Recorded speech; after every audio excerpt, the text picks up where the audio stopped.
Selamat siang, Assalamualaikum warahmatullahi wabarakatuh. Untuk hari ini kita masuk ke materi yang terakhir ya. Jadi untuk yang kemarin tentang probabilitas nanti bisa dipelajari sendiri, karena untuk minggu depan kelas Anda sudah libur untuk persiapan di ujian akhir semester ya. Sedangkan untuk materinya di ujian akhir semester nanti ada regresi. Jadi untuk perkuliahan pada hari ini saya berikan tambahan materi baru, yaitu regresi sederhana. Untuk masuknya nanti di absensi seperti halnya pada pertemuan-pertemuan yang kemarin ya. Di sini saya menggunakan ke sistem OBS, jadi saya mohon nanti absen masuk ke Siakat dulu.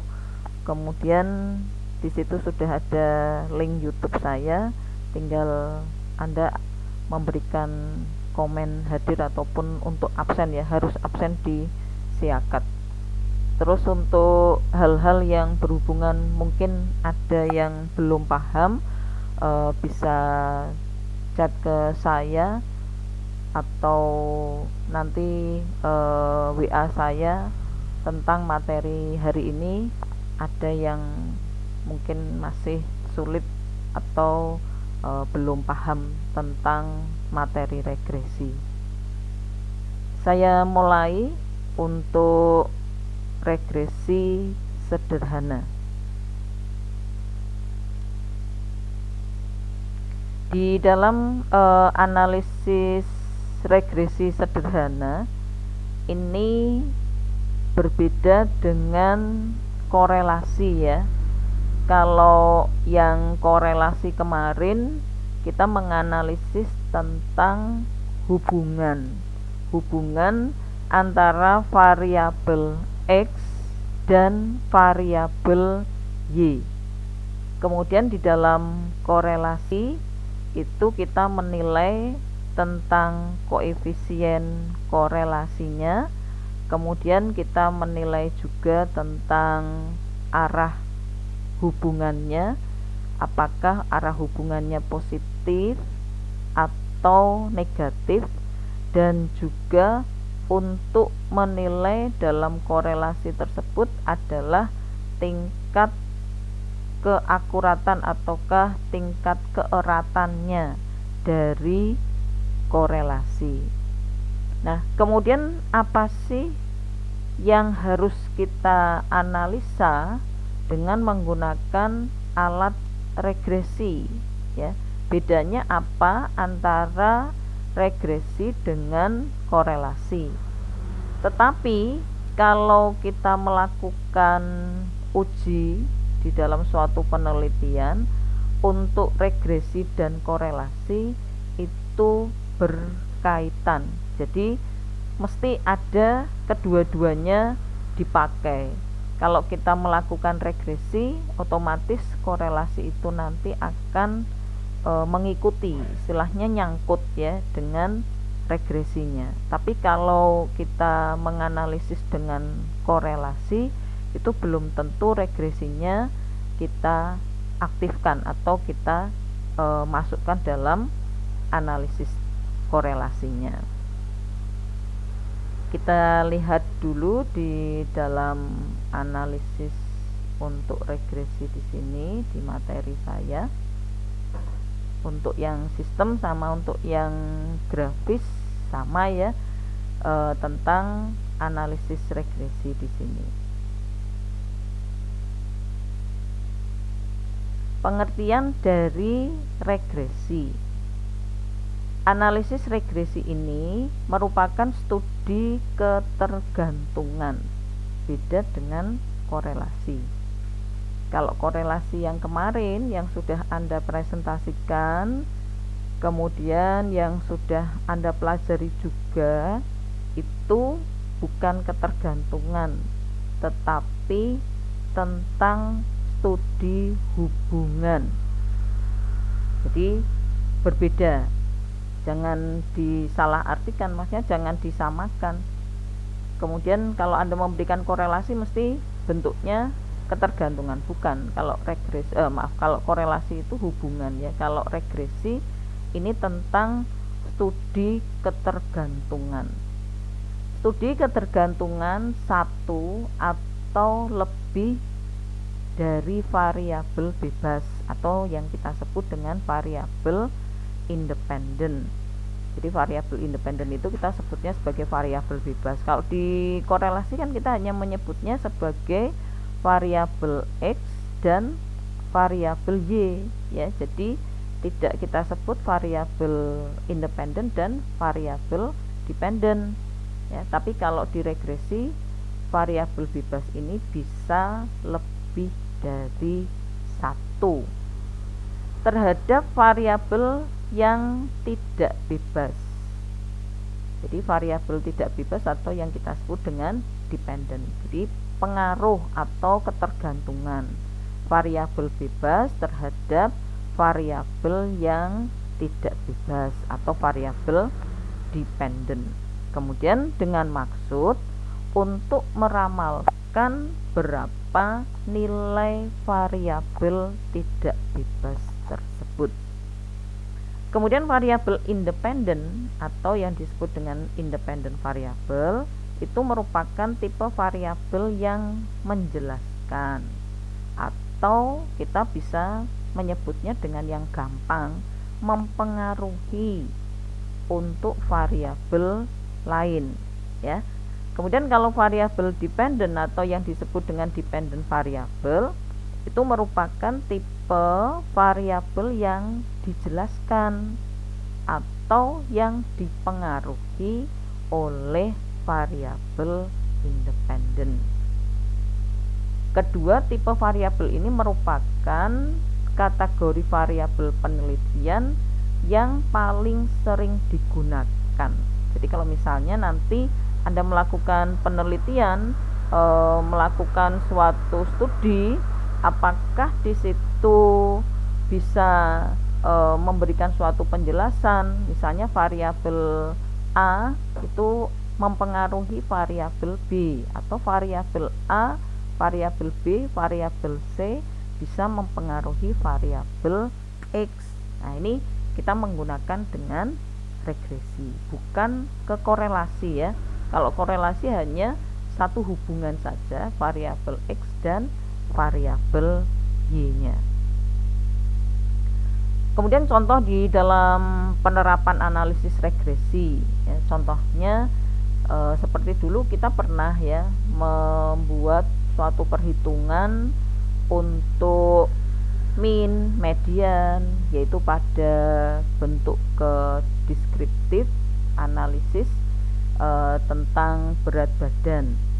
Nah, kalau di sini di dalam penerapan analisis yang sudah Anda ukur dari teman-temannya yang sistem komputer maupun yang grafis, itu nanti bisa dijadikan sebagai bahan, sebagai bisa dikatakan di situ untuk respondennya, apakah ada keterkaitan atau ada pengaruh ya antara berat badan orang tua terhadap berat badan anaknya ya.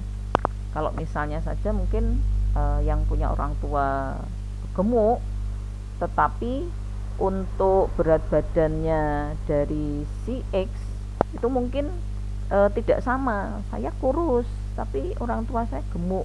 Nah, berarti di sini bisa kita analisa, oh ternyata tidak ada pengaruhnya. Tapi kan itu hanya satu orang responden ya. Tapi kalau kita mau menganalisis kan lebih dari satu, misalnya sampai 100. Kalau yang kemarin Anda analisis kan ada yang sampai 50, ada yang 30. Nah, itu nanti bisa kita jadikan sebagai bentuk bahan untuk penelitiannya. Kemudian bisa juga apakah ada pengaruh. Jadi di sini kita sebut sebagai analisis regresi antara kebersihan diri kita ya, kebersihan ya, kalau dengan adanya wabah ini berarti kita harus cuci tangan, kemudian kita harus ya bersih badan dan lain sebagainya terhadap kesehatan masyarakat. Kemudian contoh yang lain lagi banyak ya, Anda bisa memberikan contoh sendiri. Kalau di sini saya hanya memberikan 5 contoh saja pengaruh atau analisis regresi antara upah terhadap pengangguran ya, upah yang kecil ataukah upah yang besar, apakah di situ ada pengaruh sih upah itu terhadap pengangguran? Mungkin hanya sekian persen saja. Nah, itu bisa dianalisis dengan regresinya. Mungkin upah itu pengaruhnya terhadap infrastruktur itu juga bisa ya. Kemudian yang kelima di sini infrastruktur, misalnya seperti jalan dan lain sebagainya terhadap investasi dalam negeri atau investasi untuk asing ya. Contoh-contoh yang lain misalnya apakah ada pengaruh mungkin di situ kalau yang grafis ya, warna dengan minat ya, minat dari konsumen terhadap desain yang Anda buat. Nah, ini bisa juga dijadikan contoh-contoh pada penerapan analisis regresi. Ya, berikutnya. Sekarang kita lihat di sini apa sih perbedaan yang mendasar antara korelasi dan regresi. Jadi biar tahu tidak salah dalam hal Anda menyebutkan untuk alat yang dipakai untuk penelitian tersebut. Yang pertama, kalau korelasi itu hanya menunjukkan sekedar hubungan ya. Kemudian kalau regresi itu menunjukkan hubungan pengaruh. Jadi lebih kuatnya ke regresi, karena kalau kita hanya ke korelasi itu ya korelasi saja, regresinya tidak diikutkan. Tapi kalau regresi otomatis nanti korelasinya juga akan disambungkan, maksudnya diikutkan dalam alat regresinya. Kemudian yang kedua, dalam korelasi variabel tidak ada istilah tergantung dan variabel bebas. Jadi kalau kita menyebut ya hanya variabel X dan variabel Y. Untuk memperjelasnya ya, variabel X itu adalah variabel yang independen, variabel Y-nya adalah variabel dependen. Tapi kalau di dalam regresi istilah itu harus dipakai ya, yaitu variabel dependen dan variabel independen. Jangan keliru, kalau independen itu berarti variabel bebas, variabel yang pengaruhi. Kalau dependen itu berarti variabel yang dipengaruhi. Itu perbedaan yang mendasar ya. Kemudian istilah atau notasi. Nah, ini harus diperhatikan. Variabel tergantung itu kita menyebutnya dengan dependent variable. Kalau di X itu disebut variabel bebas atau independen. Kemudian kalau kita menyebut variabel yang tergantung, yaitu variabel dependen, bisa juga disebut sebagai variabel yang dijelaskan, variabel yang diramalkan, variabel yang diregresi. Jadi istilah-istilah itu mungkin bisa kita sebutkan ya. Boleh saja Anda menyebutnya sebagai variabel tanggapan, boleh, respon, variabel respon bisa. Kalau yang X kita menyebut dengan variabel bebas, variabel peramal, variabel perangsang, atau variabel kendali, macam-macam. Boleh Anda sebutkan dengan istilah itu. Tapi memang yang paling banyak yang umum dipakai dalam istilah X dan Y itu adalah variabel independen dan variabel dependen. Berikutnya. Nah, ini persamaan regresi. Kalau kemarin persamaan korelasi. Di persamaan regresi nanti rumusnya adalah Y sama dengan A plus BX plus E, itu nilai residu. Tapi biasanya untuk E-nya ini tidak dipakai ya. Jadi hanya Y sama dengan A plus BX. Perhatikan rumus yang saya sebutkan di slide ini.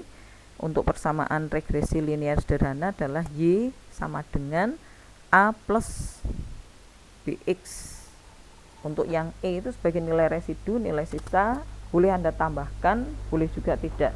Jadi tergantung dari apa yang akan kita teliti. Di situ ada nilai residunya atau tidak ya. Biasa yang umum Y sama dengan A plus BX.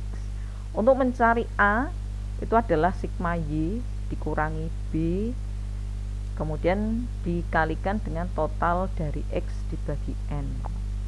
Masih ingat ya, N itu jumlah responden. Kalau yang B, rumus B itu adalah N itu jumlah respondennya dikalikan dengan sigma XY kemudian dikurangi dengan sigma X dikalikan dengan sigma Y. Nah, untuk rumus dari linear, maksudnya dari regresi linear ini nanti ya memang lebih mudah kita menggunakan ke Excel ya. Kalau menggunakan hitungan biasa kadang ada kesalahan ya. Tapi kalau misalnya angka-angkanya kecil, kita buat aja dengan perhitungan manual, malah lebih cepat, lebih gampang. Ya, perhatikan untuk Y ini adalah nilai yang diramalkan. Kita mencari untuk koefisien regresi, bukan koefisien korelasi, tapi namanya koefisien korelasi. Koefisien regresinya ya. Y-nya itu koefisien regresi. Kemudian A ini adalah nilai konstanta, B itu koefisien regresinya, berapakah nilai koefisien regresi. Sedangkan untuk yang X itu adalah variabel bebasnya. Variabel bebasnya berapa ya? Yaitu nilai yang diramalkan ya, berapakah nilai yang diramalkan. Kemudian untuk yang B koefisien regresinya. Jadi yang memang kalau kita hitung kan hampir sama itu rumus di korelasi itu untuk B-nya. Ya. Terus di sini saya memberi suatu contoh kasus, nanti Anda bisa mengerjakan dari soal saya sebagai tugas untuk ujian akhir semester, harus Anda kerjakan. Contohnya di sini seorang pemilik bisnis makanan akan meneliti apakah terdapat pengaruh ya bukan hubungan ya, rasa masakannya terhadap laba rugi yang didapatkan dari penjualan perusahaan yang ada di Kota Semarang. Jadi dia punya beberapa outlet, beberapa cabang. Kemudian untuk kepentingan tersebut ya mengambil 8 usaha cabangnya. Jadi ini ada 8 data ya, 8 jumlah responden. Untuk pemecahannya cara-caranya sama, urut-urutannya sama dengan yang korelasi kemarin, dimana untuk korelasi itu kan harus ada judul, ada pertanyaan penelitian, ada hipotesis. Nah, nanti di dalam regresi pun juga ada ya. Jadi jangan langsung dibuat hasilnya begitu, bukan, tapi kita sesuaikan lah ya, karena Anda juga mau membuat skripsi kan berarti harus ada yang dibuat sesuai dengan urutannya. Mulai dari judulnya apa, dimana untuk judul ini adalah pengaruh. Jadi nanti yang harus Anda dapatkan di hasil, di kesimpulan itu nilainya ya ada pengaruhnya ya, bukan tidak berpengaruh ya. Kalau tidak berpengaruh berarti kan tidak sama ya, berarti ada kekeliruan. Seperti kemarin yang Anda analisis apa, yaitu saya menganalisis tentang hubungan. Nah, berarti yang Anda analisis kan hubungannya yang bagaimana, hubungannya yang sangat kuat, yang kuat. Jadi jangan sampai hasilnya itu tidak ada hubungan. Ya, kalau tidak ada hubungan ya sudah, berarti kan yang Anda teliti itu belum sesuai atau malah tidak sesuai sama sekali ya. Judulnya adalah pengaruh rasa makanan terhadap laba rugi usaha perusahaan. Apakah ada pengaruhnya? Mungkin rasanya yang dibuat itu enak, berarti laba yang diterima oleh perusahaan akan meningkat ya. Nah, ini bisa kita ambil contoh-contohnya. Kemudian pertanyaannya, ada pertanyaan, apakah terdapat pengaruh positif yang kita rumuskan di sini, yang kita pertanyakan di dalam penelitian, pengaruhnya positif, jangan sampai nanti pengaruhnya negatif. Nah, kalau pengaruhnya negatif bagaimana? Ya berarti masih kurang ya, ada kesalahan yang Anda buat di dalam rumusan itu. Anda mau meneliti pengaruhnya positif ya. Jadi nanti di kesimpulannya juga harus match dengan rumusannya, jangan sampai keliru, maksudnya jangan sampai tidak berpengaruh positif rasa masakan atau rasa makanan tersebut terhadap labanya. Kemudian hipotesis itu seperti yang kemarin kita menggunakan H0 dan H1, terdapat pengaruh positif rasa makanan terhadap laba rugi usahanya. Ini yang urutan ketiga. Berikutnya yang keempat, kriteria di dalam penerimaan hipotesis. Kita menggunakan H0, tidak terdapat pengaruh positif dari di sini ada kekeliruan ya, bukan biaya iklan ya. Kalau saya samakan dengan yang di contohnya tadi ya, berarti dari rasa masakan terhadap laba rugi untuk penjualan perusahaannya. Kemudian yang H0 terdapat pengaruh positif ya. H0 itu tidak terdapat pengaruh positif. Kalau HA atau kita menyebutnya dengan H1 itu terdapat pengaruh positif. Kemudian H0 diterima jika B lebih kecil sama dengan 0. Nah, ini lebih gampang lagi. Kalau kita mau meneliti yang diterima dalam penerimaan hipotesis H0 dan HA, kita pakai saja B yang tadi di dalam rumusan regresi itu kan ada B, ada A. Kalau B itu kan berarti koefisien regresi. Kalau koefisien regresinya lebih kecil sama dengan 0 atau T hitung lebih kecil sama dengan tabel, maka H0 yang diterima. Tapi kalau HA atau H1 yang diterima itu jika B-nya lebih besar dari 0. Jadi misalnya B-nya ketemunya 1 atau 1, sekian ya, atau 0, pokoknya lebih dari 0 ya. Jangan sampai untuk B-nya ini lebih kecil atau sama dengan 0. Kemudian sampelnya di sini ada 8 perusahaan. Data yang dikumpulkan ada, maaf ya, ini dari promosi ini seharusnya tadi adalah rasa masakan ya. Kemudian penjualannya ini adalah laba rugi. Ya.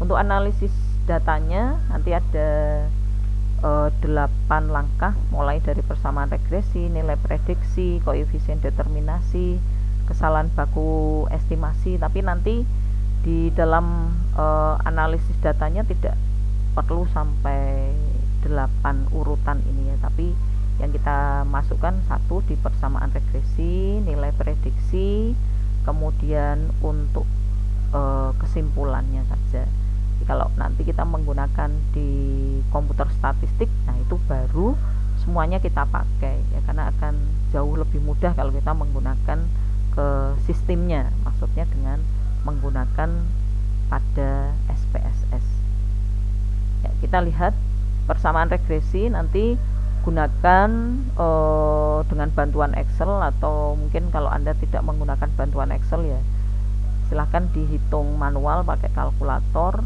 dimana untuk Y-nya jangan keliru, Y ini adalah untuk variabel dependent, yang X ini adalah variabel independent. Jadi variabel independen ini boleh lebih dari 1, X1, X2, X3, X4 dan seterusnya. Kemudian Y ini adalah variabel yang dipengaruhi, jadi variabel dependent. 64, 61 saya ambil data secara acak, tidak dibuat dari pengambilan kuesioner, tapi di sini saya mengambilnya acak saja ya. Kemudian XY tinggal dikalikan X kuadrat, berarti nanti 20 kali 20, Y berarti Y kuadrat 64 kali 64. Begitu seterusnya sampai nanti data yang paling akhir yaitu 77 untuk variabel dependent, dan variabel independennya adalah 22. Kemudian untuk X-nya tinggal dikalikan 77 kali 22 X kuadrat, berarti nanti perkalian dari X kuadratnya 22 kali 22 Y kuadrat, berarti dari 77 kali 77 ya. Yang ini mungkin sudah bisa semua ya, kalau menggunakan Excel tinggal di copy saja kalau sudah dapat satu data. Berikutnya ini baru masuk ke persamaan regresi. Nah, tadi dari B sebagai koefisien regresi, kemudian untuk A-nya di sini nilainya didapatkan hasil 40,082. Kita ambil aja dua angka di belakang koma boleh ya, jadi tidak perlu 40,082, kan biasanya ada sekian angka di belakang koma, diambil saja dua angka di belakang koma. Kemudian kalau diterapkan pada rumusan regresinya, Y sama dengan 40,082 ditambah 1,497 X ditambah nilai residu. Ya, tapi di sini saya tidak menggunakan E-nya ya, karena di datanya tadi hanya pada untuk variabel dependent dan independennya saja, yaitu X dan Y. Nah, kemudian kalau kita masukkan di dalam nilai prediksi, nanti Anda buat nilai prediksinya seperti ini ya. Ini diambilnya dari tabelnya tadi. Berapa besar penjualan jika dari ini promosi ya. Kalau tadi ya dari rasa makanan sebesar 20. Dari mana sih kok 20? Ya, kita lihat lagi. 20 ini diperoleh dari ini. Nah, X ini kan dikalikan dengan X tadi rumusnya. Y sama dengan A plus BX ya. Berarti B sudah diketahui, X-nya 20, 16, 34, 23 dan seterusnya. Sehingga kalau dihitung dari 40 ini A plus B itu 1,497 kali X 70,02. Yang berikutnya kali 16, berikutnya kali 34, berikutnya 23 dan seterusnya sampai jumlah respondennya yang terakhir atau yang habis ya. Jadi kalau kita lihat dari nilai prediksi di sini, untuk nilai X-nya yang besar itu otomatis nanti dari promosi ataukah dari rasa masakan juga akan lebih besar ya. Karena di sini nilainya 34, hasilnya adalah 90,98. Ya, ini dibuat juga sebagai nilai prediksi ya. Berikut. Nah, ini dimasukkan ke dalam tabel. Jadi harus Anda masukkan ke dalam tabel X, Y, XY, kemudian Y prediksi, kemudian Y dikurangi Y prediksi dikuadratkan. Jadi Y-nya 64 dikurangi Y prediksi 70 ya. Hasilnya min kali min kan plus ya. Nanti pakai Excel saja sehingga hasilnya nanti otomatis sudah kita dapatkan untuk semua data, di copy ya. Rumusnya perhatikan, Y min Y prediksi dikuadratkan. Berikutnya ini koefisien determinasi. Koefisien determinasi ini nanti juga harus Anda hitung. Koefisien determinasi ini yang disesuaikan, di adjust. Jadi rumusnya di situ ya, N sigma XY ketemunya adalah 0,862. Itu didapatkan dari R kuadrat, hasilnya adalah 0,7432. Koefisien determinasinya yang disesuaikan nanti dihitung dari ini. Kalau ini sudah ketemu, koefisien determinasi sudah ketemu, nanti koefisien determinasi yang disesuaikan juga akan ketemu, karena ini berhubungan dengan nilai R-nya, R kuadrat. Rumusnya ini ya, rumusnya ya. Nah, kemudian kesimpulannya apa? Kesimpulannya, satu, terdapat pengaruh positif. Dari mana kok tahu pengaruhnya positif? Ya karena hasilnya tadi saya naikkan lagi ya. Hasilnya di sini di dalam koefisien regresinya B-nya ini hasilnya adalah positif, tidak ada tanda minus, maksudnya bukan negatif ya. Sehingga kesimpulannya ya ini pengaruhnya positif. Maaf, ini biaya periklanan maksudnya dari tadi ya, rasa masakan terhadap laba rugi penjualan. Implikasi, sebaiknya perusahaan terus meningkatkan periklanannya, maksudnya meningkatkan rasa masakan agar laba perusahaan itu meningkat. Ya, ini untuk implikasi. Implikasi itu berarti apa sih yang kita berikan sebagai bentuk saran ya, saran kepada perusahaan tersebut. Nah, nanti untuk tugasnya silahkan Anda buat sesuai dengan urutan seperti yang saya buat tadi, mulai dari judul sampai implikasi. Data yang ada di sini X dan Y, X sebagai variabel independen, Y variabel dependen. Angka-angkanya ini yang saya beri tanda titik-titik, silahkan nanti diisi bebas, tidak boleh sama dengan temannya.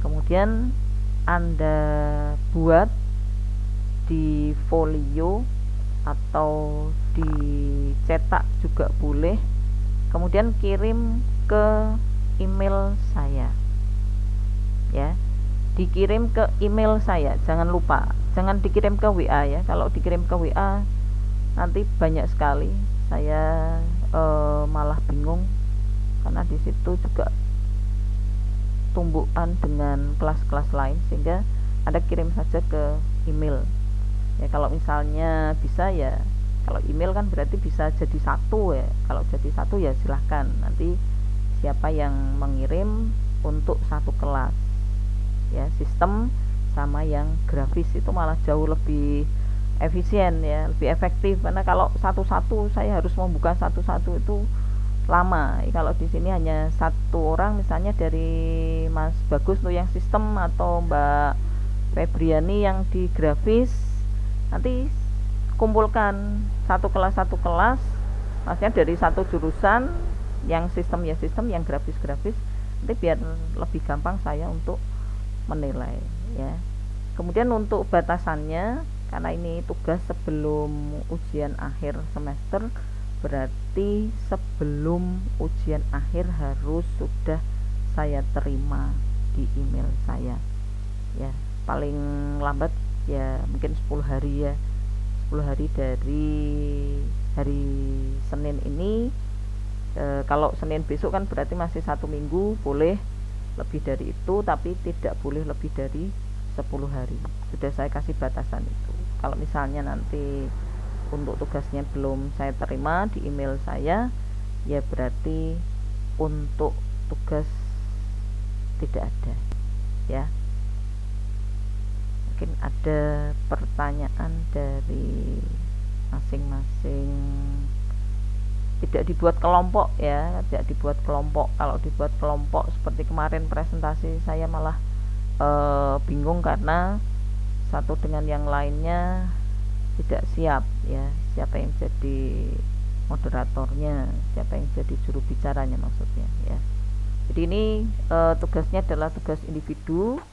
Yang saya isi titik-titik itu adalah untuk angka yang Anda buat sendiri, jadi jangan sampai sama. Kemudian untuk caranya nanti dibuat seperti yang saya buat di slide-slide sebelumnya, mulai dari judul, urutannya judul dan seterusnya itu sampai kesimpulan ya.